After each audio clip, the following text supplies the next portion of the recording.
नमस्कार दोस्तों, स्वागत है आपका टेक्निकल अर्थ में और मैं हूं किशन चंद। दोस्तों, इस वीडियो में हम आपके लिए कहते हैं स्पेस, डिफेंस और इंटरनेशनल खबरें। तो चलिए शुरू करते हैं खबरों को। दोस्तों, अगर सबसे पहले डिफेंस अपडेट की बात करते हैं तो वो चीन को लेकर आ रही है। दरअसल अब चीन ने करीबन 10,000 और सैनिकों को पैंगोंग झील के दक्षिणी किनारे पर डिप्लॉय कर दिया है। पूर्वी लद्दाख में पैंगोंग झील के दक्षिणी किनारे पर भारतीय सेना डटकर सामना कर रही है। भारत की देखा देखी चीन ने वास्तविक नियंत्रण रेखा के पास अपने सैनिकों की तैनाती बढ़ा दी है। एलएसी के पास चीनी सेना पीएलए के कुल 52,000 सैनिक तैनात किए गए हैं, जिनमें से 10,000 सैनिक सिर्फ पैंगोंग झील के दक्षिण किनारे पर तैनात है। पैंगोंग झील के साथ ही अरुणाचल प्रदेश में एलएसी के पास चीन की चहलकदमी भी दिखी है। इसके बाद से भारतीय सेना और ज्यादा मुस्तैद हो गई है। दोस्तों, अगली खबर की बात करते हैं तो वो ऑशनेट कम्युनिटी को लेकर आ रही है।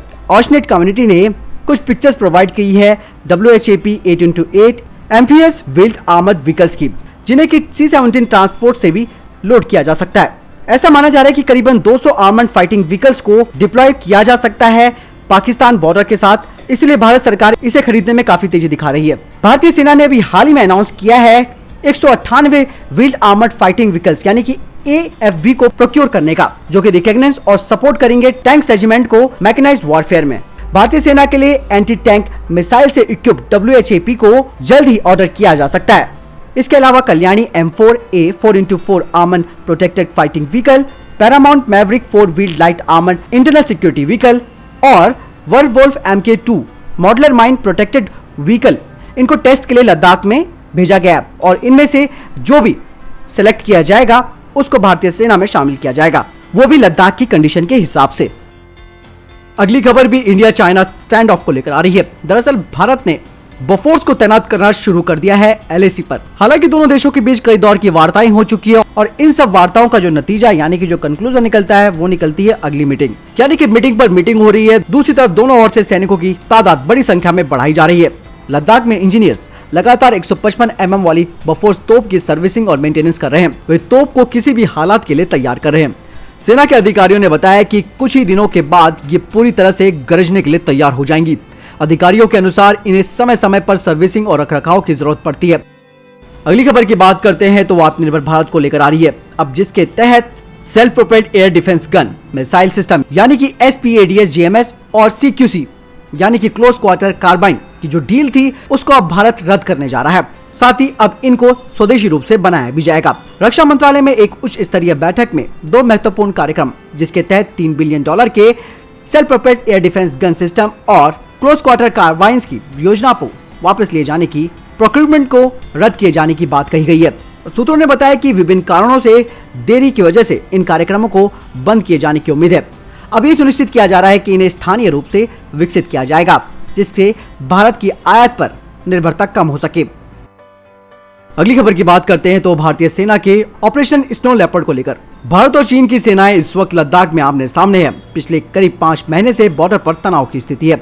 शुरुआत में चीन की सेना ने कई बार घुसपैठ की, लेकिन अब बॉर्डर पर पासा पूरी तरह से पलट चुका है और इसका कारण बना है भारतीय सेना का ऑपरेशन स्नो लेपर्ड, जिसने चीन की हर चाल को बेनकाब कर दिया है। चीन ने जब सीमा पर घुसपैठ करने की कोशिश की तो उस दौरान सेना ने 3 महीने तक चीन के वापस जाने का इंतजार किया, लेकिन बाद में सेना प्रमुख जनरल MM नरवणे और commanding lieutenant general YK Joshi ने इस ऑपरेशन स्नो लेपर्ड को मंजूरी दे दी।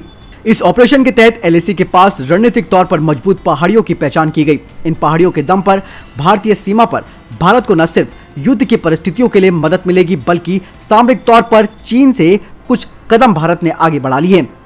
जब ऑपरेशन को अंजाम देने की बारी आई तो ऐसी टीम का गठन किया गया जो ऊंची पहाड़ियों में लड़ने में सक्षम हो। हर टीम को पहाड़ी पर कब्जा करने और सप्लाई चेन को सुचारू रूप से जारी रखने का टास्क दिया गया। इसी ऑपरेशन के दौरान सेना ने पैंगोंग लेक पर साउथ नॉर्थ इलाके में कब्जा जमाया, साथ ही बॉर्डर की अन्य महत्वपूर्ण जगहों पर अपनी पैठ बना ली। इस मिशन के बाद अब आर्मी की स्पेशल फोर्स सीमा पर कमांडिंग पोजीशन में है, जहां पर तनाव की स्थिति थी। सेना की ओर से कोशिश की गई कि चीनी आर्मी पोजीशन और पेट्रोलिंग साइट को डोमिनेट किया जाए। अब अगर LAC पर बातचीत सफल नहीं होती है तो उसके लिए सेना तैयार है। सेना की ओर से बड़ी संख्या में सैनिकों की तैनाती की गई है ताकि अप्रैल से पहली वाली स्थिति को दोबारा हासिल किया जा सके। LAC पर सिर्फ पैंगोंग या डेमचोक इलाके में नहीं, बल्कि दौलत बेग ओल्डी, डेप्सांग जैसे इलाकों में भी बड़ी संख्या में भारतीय सेना मौजूद है। भारतीय सेना का साथ देने के लिए भारतीय वायुसेना भी मुस्तैद है। यानी कि अब बात कब करनी है ये चीन को तय करना है। अब भारत चाहे तो चीन से अपनी शर्तों पर बात मनवा सकता है। यही कारण है कि चीनी कमांडर की ओर से अब तक अगली बातचीत का वक्त तय नहीं किया गया है, क्योंकि ऑपरेशन स्नो लेपर्ड के दम पर भारतीय सेना ने चीन का खेल बिगाड़ दिया है। अगली खबर भी भारत और चीन विरोध को लेकर आ रही है। आपको बता दें कि दोनों देशों के बीच 20 दिनों में करीबन 3 बार फायरिंग हुई है। सेना से जुड़े सूत्रों के मुताबिक सबसे पहली बार गोलीबारी तब शुरू हुई जब 29 से 30 अगस्त को भारतीय सेना ने चीन की दक्षिण पैंगोंग की ऊंचाई वाली चोटी पर कब्जा करने की कोशिश को नाकाम किया। वहीं दूसरी बार 7 सितंबर को मुखपारी की चोटियों पर गोलीबारी हुई। सूत्रों के मुताबिक पैंगोंग झील के उत्तरी किनारे पर 8 सितंबर को चीनी सेना ने काफी आक्रामकता दिखाई, जिसके बाद से दोनों ओर से करीबन 100 से 200 राउंड फायर भी हुए। यानी कि दोस्तों अब तनातनी बढ़ चुकी है और अब यानी कि जो पेशेंस लेवल है भारत का टूट चुका है। ऐसे में अब इसका खामियाजा चीन को भुगतना पड़ेगा, क्योंकि वो भी अगर फायरिंग कर रहे हैं हवा में तो भारतीय सेना भी वहां पर फायरिंग कर रही है, यानी कि ईंट का जवाब पत्थर से दे रही है। और ऐसे में अब बारूद बिछ चुका है, सिर्फ चिंगारी लगनी बाकी है। अगली खबर की बात करते हैं तो चीन की चालाकी को लेकर आ रही है, जिसमें वो 1962 जैसा पैतरा आजमा रहा है। यानी कि दोस्तों आपको बता दें कि वो पंजाबी गानों को बजा रहा है और भारत के प्रधानमंत्री के खिलाफ भड़का रहा है। पूर्वी लद्दाख में हजारों फुट ऊंचाई चोटी पर फतह हासिल करके चीनी घुसपैठ का मुंहतोड़ जवाब देने वाले भारतीय सैनिकों के मनोबल को तोड़ने के लिए चीन अब एक गंदी चाल चल रहा है। अपने सरकारी ग्लोबल टाइम्स के जरिए मनोवैज्ञानिक युद्ध चलाने वाला चीन अब मैदानी जंग में लाउड स्पीकर के जरिए भारतीय सैनिकों और भारत के प्रधानमंत्री के खिलाफ भड़काने में जुटा है। दरअसल चीन अपनी हजारों साल पुरानी रणनीति पर काम कर रहा है। चीनी सेना के जो सैन्य रणनीतिकार सुन जू ने 6वीं शताब्दी ईसा पूर्व में अपनी आर्ट ऑफ वॉर में लिखा था कि सबसे अच्छा युद्ध कौशल वो होता है जो बिना लड़े जीत लिया जाता है। चीन उसी रणनीति पर अब काम करते हुए सेना और ग्लोबल टाइम्स जैसे कम्युनिस्ट पार्टी के पेपर के माध्यम से लद्दाख में भारतीय सैनिकों के खिलाफ मनोवैज्ञानिक युद्ध छेड़े हुए है। रेजंगला और रेजिनला में चीनी सेना को करारी चोट लगने के बाद चीनी सेना सबसे पहले टैंक और बख्तरबंद वाहन लेकर आई थी।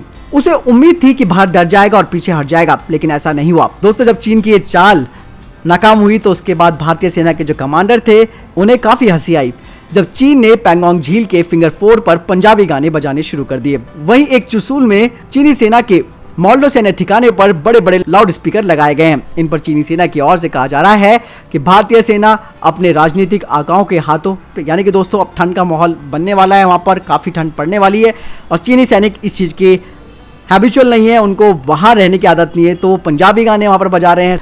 यानी कि कहते हैं कि ठंड में, यानी कि दोस्तों कह सकते हैं कि ठंड में एक बुरी तरह से उनकी अब फट रही है, तो अब उनको इस तरीके के पैतरे आजमाने पड़ रहे हैं।